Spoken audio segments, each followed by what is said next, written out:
ദൈവത്തിൻ്റെ അതിപരിശുദ്ധമായ നാമം വാഴ്ത്തപ്പെടുമാറാകട്ടെ.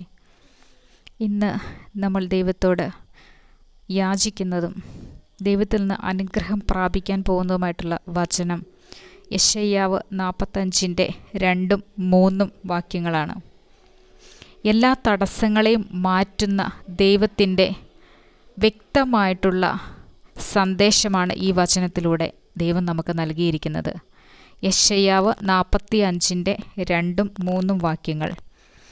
എത്ര തവണ ഇതെഴുതി വായിച്ച് ധ്യാനിച്ചാലും കുറവായി മാറുകയില്ല. ദൈവം നന്മകളെ അധികമധികമായി നൽകുന്നത് ജീവിതത്തിൽ അനുഭവിക്കുവാനിടയായിത്തീരും.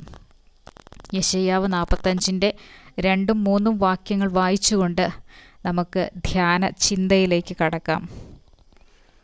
ഞാൻ നിനക്ക് മുൻപായി ചെന്ന് ദുർഘടങ്ങളെ നിരപ്പാക്കുകയും താമ്രവാതിലുകളെ തകർത്ത് ഇരുമ്പോടാമ്പലുകളെ ഖണ്ഡിച്ചു കളയുകയും ചെയ്യും.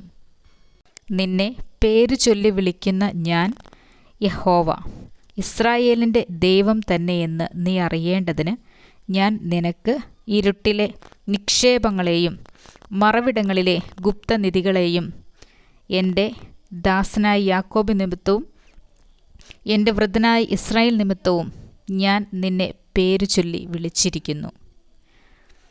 ദൈവത്തോട് നമ്മുടെ സങ്കടങ്ങളും യാചനകളും പറയുന്നത് പോലെ തന്നെ നമ്മുടെ മുൻപിലുള്ള തടസ്സങ്ങളെ ജീവിതത്തിൽ മാറ്റുക എന്നുള്ളത് വളരെ അത്യാവശ്യമായിട്ടുള്ള ഒരു കാര്യമാണ്. മനുഷ്യരാൽ അസാധ്യമാണ്. മുൻപിലുള്ള തടസ്സങ്ങളെ അറിയുവാൻ ദൈവത്തിന് മാത്രമേ സാധിക്കുകയുള്ളൂ. മനുഷ്യർക്ക് മുൻപിലുള്ള കാര്യങ്ങളെക്കുറിച്ച് അറിവില്ല. അതുകൊണ്ട് തന്നെയും ദൈവത്തോട് യാചിച്ചു കൊണ്ടിരിക്കണം.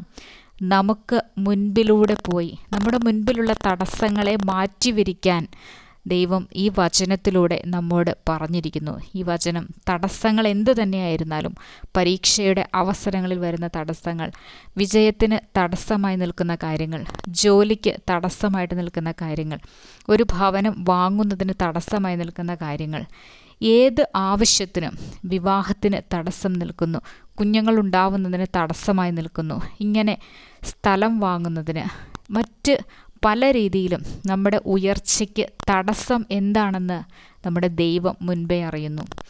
ദൈവത്തോടുള്ള യാചനയിലൂടെ ഈ വചനത്തിൽ ദൈവം വ്യക്തമായി നമ്മോട് ആഹ്വാനം ചെയ്തിരിക്കുന്നത്, ഞാൻ നിനക്ക് മുൻപേ പോയി വഴിയൊരുക്കുക തന്നെ ചെയ്യും. ഞാൻ നിനക്ക് മുൻപേ സഞ്ചരിക്കുന്നയാളാണ്. നിൻ്റെ ആവശ്യങ്ങൾക്ക് മധ്യത്തിൽ നീ ആവശ്യങ്ങൾ ഉന്നയിച്ചാൽ നിൻ്റെ ആവശ്യങ്ങൾ അറിഞ്ഞ് മുൻപേ പോയി അവിടെ തടസ്സങ്ങളുള്ളതിനെ എല്ലാം, ആ വഴിയിലുള്ള തടസ്സങ്ങളെ മാറ്റിവരിക്കാൻ സർവശക്തനായ ദൈവം നമുക്ക് വേണ്ടി പ്രവർത്തിക്കുക തന്നെ ചെയ്യും. വിശ്വാസത്തോടു കൂടിയ ഈ പ്രാർത്ഥനയാണ് ദൈവത്തിന് ആവശ്യമായിട്ടുള്ളത്. പല തവണ ഈ വാക്യം എഴുതി ദൈവത്തോട് പ്രാർത്ഥിക്കണം. ദുർഘടങ്ങളെ നിരപ്പാക്കുന്ന ഒരു ദൈവത്തെ ഇവിടെ നമുക്ക് കാണാൻ കഴിയും. ദുർഘടമായിട്ടുള്ള വഴികളെ നിരപ്പാക്കും. താമ്രവാതിലുകളെ തകർത്ത്, മനുഷ്യരാൽ അസാധ്യമായിട്ടുള്ള മുൻപിലുള്ള തടസ്സമായി വരുന്ന താമ്രവാതിലുകളെ തകർത്തുകൊണ്ട്, ഇരുമ്പോടാമ്പലുകളെ ഖണ്ഡിച്ച് കളഞ്ഞുകൊണ്ട് ദൈവം വഴി വിശാലമാക്കി തരും. വഴിയെ നിരപ്പാക്കി തരുന്നൊരു ദൈവം. ഇത്ര ശക്തമായ ഒരു വചനം നമുക്കുള്ളപ്പോൾ മറ്റെന്തിലാണ് നമ്മൾ ആശ്രയിക്കേണ്ടത്? ദൈവത്തെ പേർ ചൊല്ലി വിളിച്ചുകൊണ്ട്, മുന്നേ നമ്മെ അറിയുന്ന ദൈവത്തെ യാചിച്ചുകൊണ്ട്, ദൈവത്തോട് നമ്മുടെ ആവശ്യങ്ങൾ പറഞ്ഞുകൊണ്ട് ദൈവസന്നിധിയിൽ താഴ്ന്നിരുന്നാൽ ദൈവം നമ്മെ ഉയർത്തുക തന്നെ ചെയ്യും.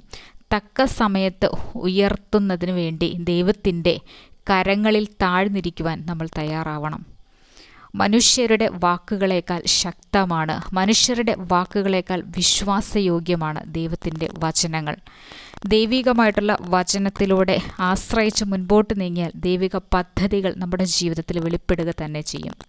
ഈ വചനത്തിൻ്റെ ശക്തി അറിഞ്ഞുകൊണ്ട് ഈ നാളുകളിൽ ജീവിക്കുവാൻ നമുക്ക് സാധിക്കണം. ഓരോ വചനത്തിനും ശക്തിയുണ്ട്. വചനം ശക്തിയുള്ള മർമ്മങ്ങൾ ഉൾക്കൊള്ളുന്ന ഒരു വേദ പുസ്തകത്തെയാണ് നമ്മൾ ആശ്രയിച്ചിരിക്കുന്നത്. അതുകൊണ്ട് തന്നെ ഓരോ വാക്കുകളും അത്രമേൽ ഹൃദയത്തിലേക്ക് ആഴ്ന്നിറങ്ങിക്കൊണ്ട് ധ്യാനത്തിലൂടെ മുൻപോട്ട് പോകുവാൻ, ദൈവത്തെ ഉള്ളിലേക്ക് ആവാഹിച്ചുകൊണ്ട് മുൻപോട്ട് ജീവിക്കുവാൻ നമുക്ക് സാധിക്കണം. വിശ്വസിച്ചുകൊണ്ട് മുൻപോട്ട് പോകാൻ സാധിക്കണം. അല്പവിശ്വാസമല്ല, അധികമായിട്ടുള്ള വിശ്വാസത്തിലൂടെ മുൻപോട്ട് പോകുവാൻ നമുക്ക് സാധിക്കണം. അല്പം പോലും സംശയിക്കാതെ ദൈവത്തിൻ്റെ ഈ വചനത്തിൽ പൂർണ്ണമായി ആശ്രയിച്ചുകൊണ്ട് നമ്മുടെ വിഷയങ്ങൾ ദൈവത്തോട് യാചിച്ചാൽ ദൈവം നമുക്ക് മുൻപിൽ വഴികളെ തുറക്കുന്ന അത്ഭുതം കാണാൻ സാധിക്കും. 101 തവണ ഈ വചനം എഴുതുക. കഴിയുന്നത്ര തവണ നമ്മുടെ ആവശ്യങ്ങൾ നമുക്ക് ദൈവം സാധിപ്പിച്ചു തരുമെന്നുള്ള വിശ്വാസത്തോടുകൂടി, നമുക്ക് നമ്മൾ ആഗ്രഹിക്കുന്ന കാര്യം ലഭിച്ചു എന്നുള്ള വിശ്വാസത്തോടുകൂടി പ്രാർത്ഥിക്കാൻ സാധിക്കുമെങ്കിൽ ഈ നാളുകളിൽ ദൈവം അത്ഭുതം പ്രവർത്തിക്കുക തന്നെ ചെയ്യും. ദൈവത്തിൻ്റെ വചനത്തിൽ ആശ്രയിച്ചുകൊണ്ട് ഓരോ ദിവസവും മുൻപോട്ട് നീങ്ങുവാൻ ദൈവം നമ്മെ സഹായിക്കുക തന്നെ ചെയ്യും. അതിനായിട്ട് നിങ്ങളെ ശക്തീകരിക്കട്ടെ. ആമേൻ.